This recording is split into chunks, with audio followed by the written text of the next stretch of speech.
इसीलिए तो 84 लाख योनि बनाई है। भांति भांति के शरीर बदलता रहता है और नरक स्वर्ग भोगता रहता है, भटकता रहता है। साधु के संग साधु होवे, जगत के संग जगत होवे, और साधु के संग परम सुख उपजे, जगत के संग तो जन्मे खोवे। सत साहेब राम राम। मनुष्य अगला जन्म में कहा पाएगा, मोक्ष फिर 84 लाख योनियों में पाएगा। परम पिता परमात्मा कबीर साहब जी की चरणों में कोटि कोटि नमन। प्रेम सत्संगियों, आज का ये सत्संग केवल सुनने के लिए नहीं है, ये अपने जीवन की दिशा बदलने के लिए है। हे पार्थ, मनुष्य का जीवन मैंने दिया है, मैंने इंसान को वो अवसर दिया है कि इस मृत्यु लोक से, इस आवागमन से रहित हो जा। अपने कर्तव्य के साथ साथ परमात्मा से दिल की डोर जोड़ ले।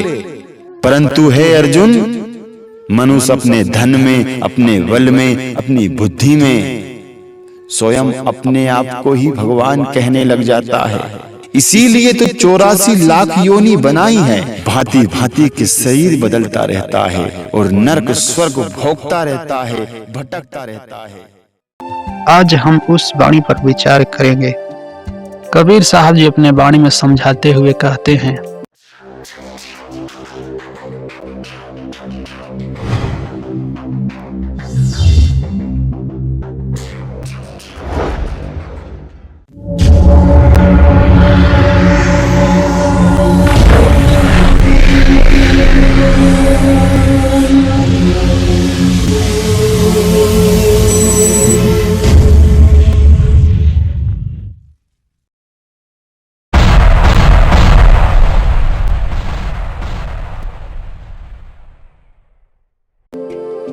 साधु के संग साधु होते हैं, जगत के संग जगत होवे, तथार्थ साधु के संग परम सुख उपजे, और जगत की संग तो जन्म खोवे।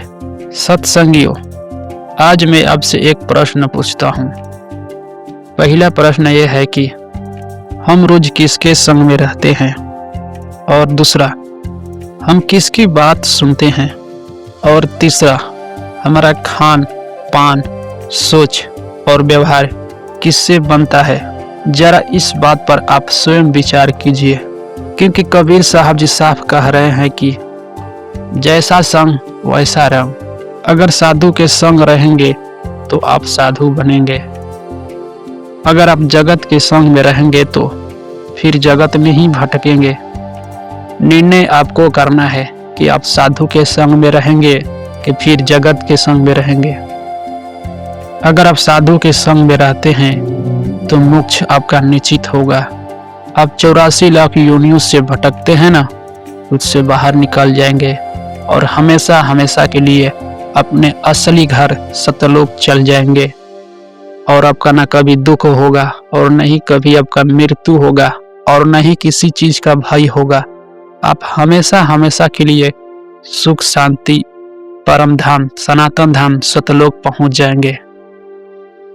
अगर आप जगत में रहना चाहते हैं तो आपको 84 लाख योनियों में फिर जन्म मृत्यु के चक्कर में फंसना पड़ेगा, बार बार कष्ट उठाना पड़ेगा और बार बार 84 लाख योनियों में भटकना पड़ेगा।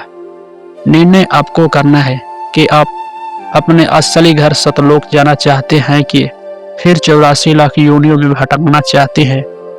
क्योंकि भूख आपको लगता है तो आपको खाना खाना पड़ता है। स्वयं आप इस पर जरा विचार कीजिए और अपने आप से पूछिए कि मैं साधु के संग करूंगा कि फिर जगत के संग में रहूंगा। कबीर साहब जी कोई साधारण संत नहीं थे, वो किसी एक धर्म के नहीं थे, वो तो सत्य के प्रतिनिधि थे। कबीर साहब जी इस धरती पर इसलिए आए थे ताकि जीवों को यह समझा सके कि पूजा से नहीं, ढोंग से नहीं, हिंसा से नहीं, बल्कि सत्य ज्ञान और सत्संग से मोक्ष मिलता है। जैसे कि कबीर साहब जी अपने वाणी में समझाते हुए कहते हैं, पोथी पढ़ पढ़ जग मुआ, पंडित भया नहीं कोई, और 2.5 अक्षर प्रेम का जो पढ़े सो पंडित होए। इसका भाव अर्थ ये हुआ कि कोई कितना ही भी पढ़ ले, लिख ले, ग्रंथ पढ़ ले, चारों वेद पढ़ ले, चाहे भगवत गीता पढ़ ले, लेकिन उसके अंदर अगर 3 चीज नहीं है तो वो विद्वान पंडित नहीं है। पहला, उसके अंदर दया होना चाहिए। दूसरा, उसके पास करुणा होना चाहिए। और तीसरा, उसके पास सहनशील होना चाहिए। क्योंकि कोई कितनो ग्रंथ पढ़ ले, अगर उसके अंदर प्रेम और दया नहीं है तो वो पंडित नहीं हो सकता है, उसको ढोंगी बोला जाता है। कबीर साहब जी अपने वाणी में समझाते हुए ये स्पेस साफ कर दिए हैं कि पोथी पढ़ लेने से कोई पंडित नहीं होता है। पंडित का अंदर नहीं किसी का नीचा देखना चाहिए और न ही किसी का ऊपर। हर एक इंसान और हर जीव में वही परमात्मा के रूप में देखना चाहिए, उसी को पंडित कहा जाता है। नहीं कि आजकल पंडित लोग हैं जो पोथी उठाकर शादी करवा देते हैं, ब्याह करवा देते हैं और बोलते हैं कि हमको 5,000 10,000 पैसा चाहिए, तब हम जाएंगे, तब हम आपको ब्याह शादी करेंगे। लेकिन उसको कबीर साहब जी ढोंगी बोले हैं, वो पंडित हो ही नहीं सकता है, वो तो एक ढोंगी है। और ये भी बात समझाते हुए अपने वाणी में कबीर साहब जी कहते हैं कि मांगन मरण समान है, मत मांगो कोई भीख, मांगना से मरना भला, ये सतगुरु का सीख। इस बात का अर्थ यह है कि भीख मांगने से अच्छा स्वयं मर जाओ, वो अच्छा है।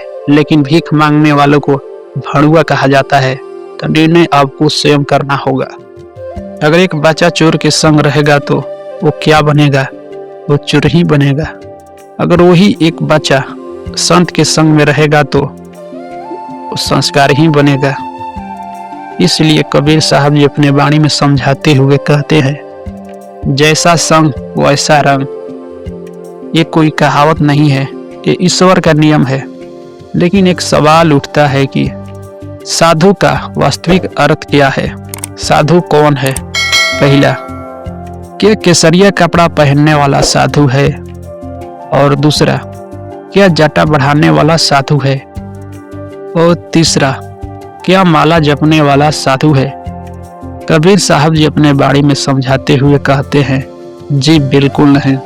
साधु के पहचान कुछ इस प्रकार होता है। पहला, जो वेद, गीता, पुराण का सही अर्थ बता दे, उसको साधु कहा जाता है। दूसरा, जो हिंसा से मुक्त कर दे, उसको साधु कहा जाता है। और तीसरा, जो जन्म मरण से छुड़ाकर सत्य का मार्ग दिखा दे, उसको साधु कहा जाता है। और चौथा, जो जीवों को भगवान से जोड़ दे, उसको साधु कहा जाता है। कबीर साहब जी अपने वाणी में समझाते हुए कहते हैं, साधु ऐसा चाहिए जैसा शुभ सुहाए, सार सार को कहीं रहे, तोता दे उड़ाए। यहाँ पर एक सवाल उठता है कि जगत का अर्थ क्या है? अब समझिए जगत किसको कहा जाता है और जगत का मतलब क्या होता है। पहला, माया। दूसरा, विषय विकार। और तीसरा, लोभ। और चौथा, मोह। और पांचवा, हिंसा।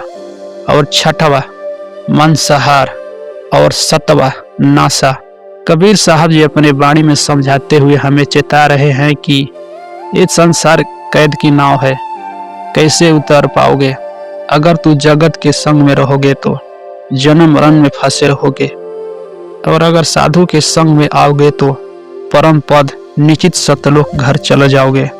तो आपको निर्णय करना है कि आप अपना असली घर सतलोक जाओगे कि फिर 84 लाख योनि में भटकोगे, कष्ट उठाओगे। क्योंकि ये सत्संग से हमें ये सीख मिलता है कि कबीर साहब जी हर जीव, हर मनुष्य के लिए समझा रहे हैं कि तुम पहले अपने आप से पूछो और अपने आप को पहचानो कि आप कौन है और आप कहां से आए हो, आपका लक्ष्य क्या है और आपको करना क्या चाहिए। अपने आप से पूछिए। अगर अपने आप से नहीं पूछ सकते हैं तो कम से कम जगत गुरु तत्वदर्शी संत रामपाल जी महाराज जी से नाम दीक्षा लेकर अपना कल्याण करवाइए और उनका सत्संग जरूर सुनिए, तब आपको कल्याण हो सकता है। लास्ट में मैं कहूँगा कि आप अपना ख्याल रखिए और सत्संग जरूर सुनिए। सत साहेब, राम राम।